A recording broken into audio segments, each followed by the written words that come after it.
go to the clip of Dr. Yasir Qadhi. This is why people like David would need to fix up, bro, honestly. And I just had to say that some people are just clowns, bro. Honestly, literally clowns. We don't engage with people like that because they are outright liars. I'm not talking about Dr. Yasir Qadhi, by the way. He mentioned, Brother Imran mentioned a name. So in case people think that the picture came up and I'm talking about him. No, that was no time.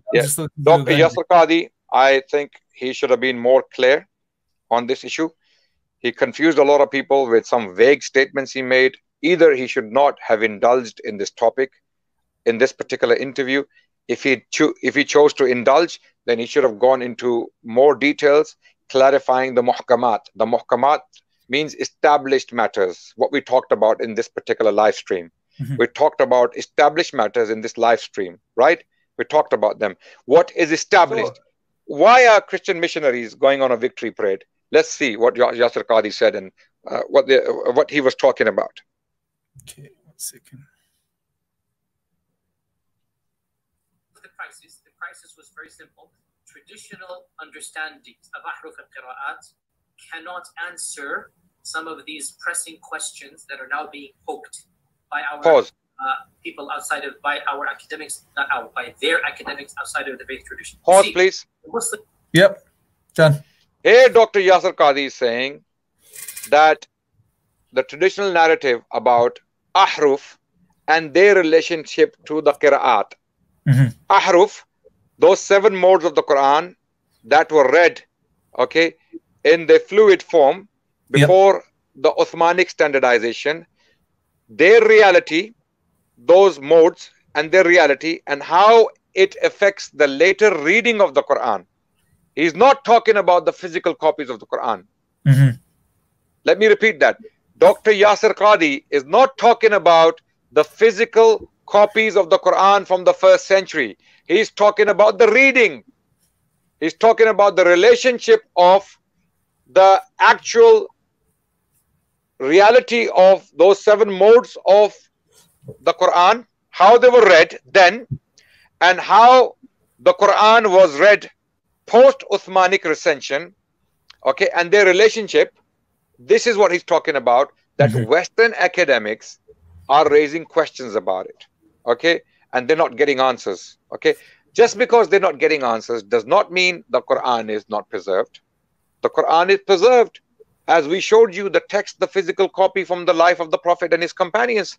The Quran is there, the text is there. The debate is about how it is read in those 10 qira'at and how those 10 qira'at relate to the readings of the Quran before the standardization of Uthman. Is that clear? Yep. This is exactly what Dr. Yasir Qadhi is talking about. And I wish he could have clarified more. If he had to mention it, if he had to talk about it, he should have gone into more detail to clarify his position. And I hope he can come out and clarify his position in more detail. Otherwise, he leaves people confused about his position. People will attack him, Muslims and non-Muslims. Non-Muslims will use his vague, ambiguous statements because he's not clearly explaining what he's talking about. I know what he's talking about. I understand what he's talking about. But the masses out there, the Muslims and non-Muslims, do not understand what he's talking about. He needs to come out and he needs to clarify as to what he was talking about. Because missionaries and Islamophobes and Islam haters are using his statements to claim that the Quran is not preserved. Look, a scholar of Islam is saying this. Look, this scholar has written a book on the Quran and he's confused about the Quran. He's not confused. He stated clearly that the Quran, as in the physical copies, is exactly what we read today from the 1st century, right? He's talking about the qira'at, the pronunciation, the reading, the oral delivery of the Quran, how it relates to the pre-Uthmanic reality of the text. Right. This is what he's talking about. This is a very academic question, which academics are discussing. He's talking about that. And he doesn't need to indulge in this. I would advise Dr. Yasir Qadhi to stop indulging in this because this is not his field. He's not an authority to say. I mean, when he wrote his book, Introduction to the Quranic Sciences, he was a graduate student from Medina University. He was in his early 20s. He was a student. I don't know what his exact qualification in the Quran is. What he needs to do, he needs to delegate this task to the Ahlul Quran. He needs to he needs to delegate the task to the Ahlul Quran, to the Qur'an, to the masters of the Quran, people who have done PhDs in the Qira'at and they have mastered the transmission of the Quran. He needs to delegate to them, right? Instead of taking it upon himself, you know, talking about the Qira'at and Ahruf and how they correlate and how they relate to each other. Okay, this is my opinion. This is my advice to him as a brother. Okay, I would advise him to avoid making statements that are vague. If you have to make statements, then do lengthy programs like the one we did today and explain your position so people are not left in doubt, because there are people out there, they make all sorts of things, okay, from statements. So it was very unwise, I would say, of Brother Muhammad Hijab and Dr. Qadhi to discuss this in such a brief way and move on. Okay, they should not, you know, leave people confused. They must make things clear. Let's go back to the. So let me ask you now. Muslim environment, there's always some respect that we have for the Quran. We should. In a Muslim environment, we'll press a little bit and then we'll say, okay, khalas, sami'na wa ata'na. And that's great, alhamdulillah. When you go to academia, they don't have that red line. And they're going to pause that. When Dr. Qadhi says that Muslims are pressed a little bit and then they sami'na wa ata'na, I think he made a mistake there. Okay, respectfully, he made a mistake there. Okay, Muslims just don't say sami'na wa ata'na. Muslims have studied our Quran. Our scholars have written books on Qira'at. Detailed books on Qira'at. Okay, they have studied this. Imam Al-Jazri, I gave you an example, Imam Al-Jazri. Okay, go and look at his works and see what he has to say on the Qira'at and other scholars. Okay, so it's not just we receive something and we submit to it blindly. No, scholars study. They write lengthy works. They are all available in Arabic. And Orientalists and Western scholars, they are still studying those sciences. And to say the least, I would like to mention this. A lot of these Orientalists actually haven't studied in a lot of depth. Okay, they keep coming up with these new theories. The epistemology of Western scholars, the epistemological lens they use to study Islamic sources is different to the lens we use to study Islamic sources. Our epistemology and the epistemology of Western scholars is not the same. Our epistemology doesn't have to be the same as the epistemology of Western scholars. Epistemology is basically theory of knowledge. How you get to know things. How you get to know things, in case people don't know what epistemology is, right? So, the emperor with no clothes. They're going to just point out, no, that doesn't make any sense. Well, that's not true, and this and that. And they'll bring issues, which I'm not going to mention explicitly, that you know are true because they're in your own books. They're not inventing anything new.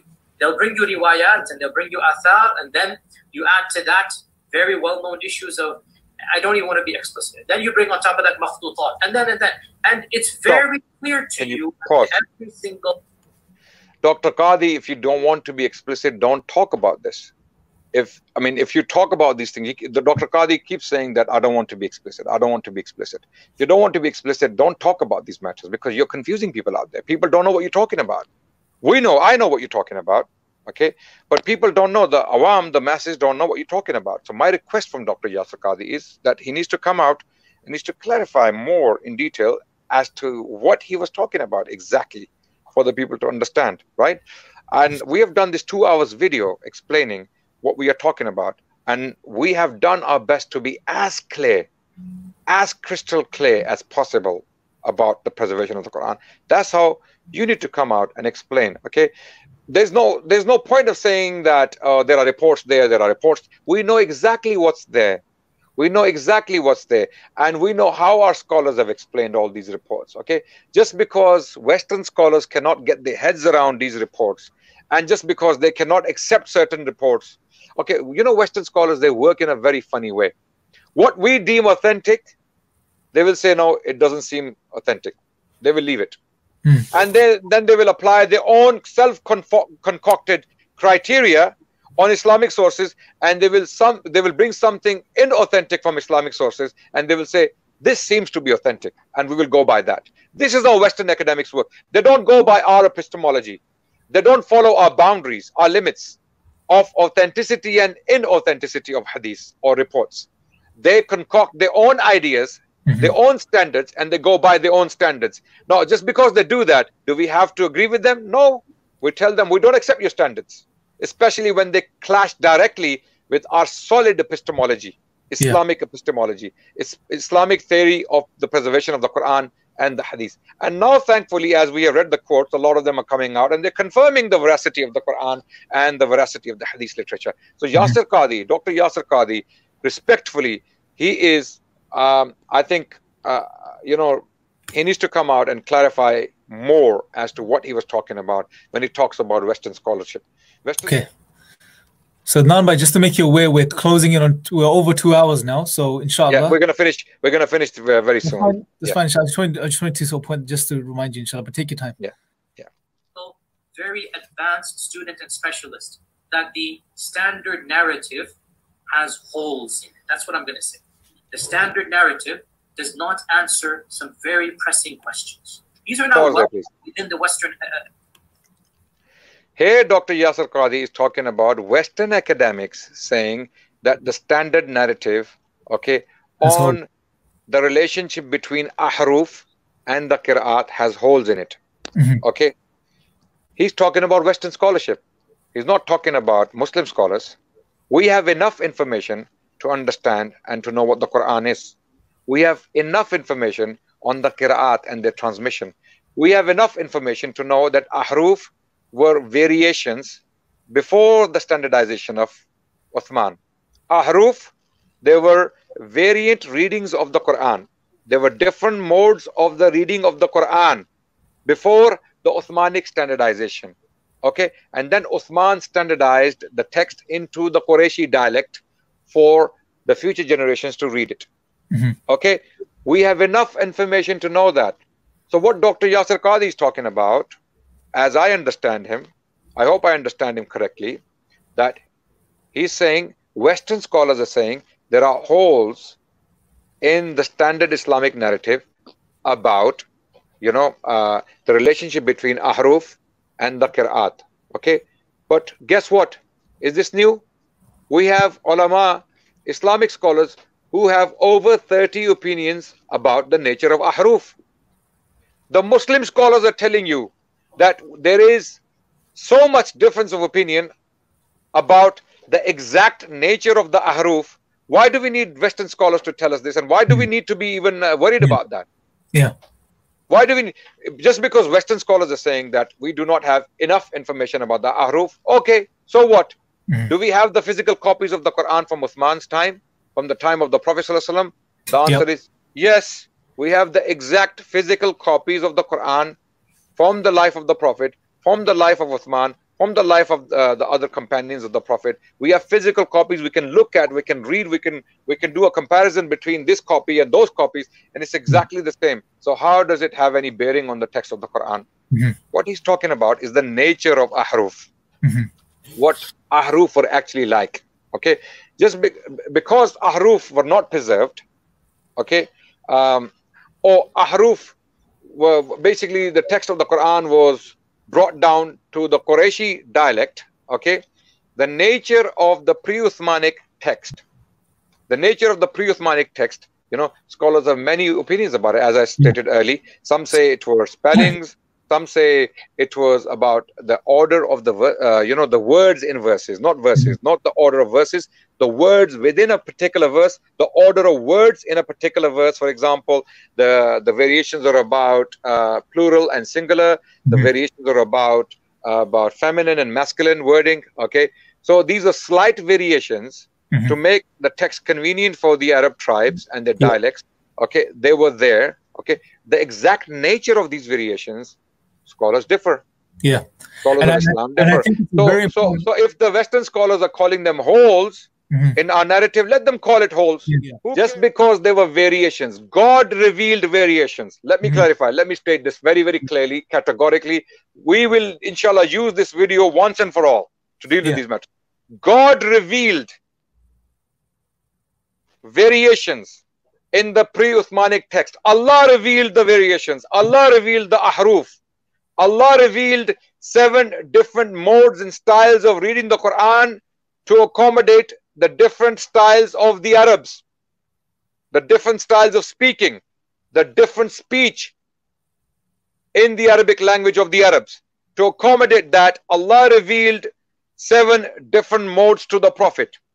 Okay, those variations have no bearing whatsoever on the text of the Quran. I repeat, that's a key. Those variations have no bearing whatsoever on the text of the Quran. Okay, because what is the text of the Quran? Coming from the Prophet and his companions. What is it? Go ahead, please. Academy, that they're bringing forth issues. Their level of now knowledge is leaps and bounds above what it used to be, 100 years ago. What is happening in the last few years is not me anymore.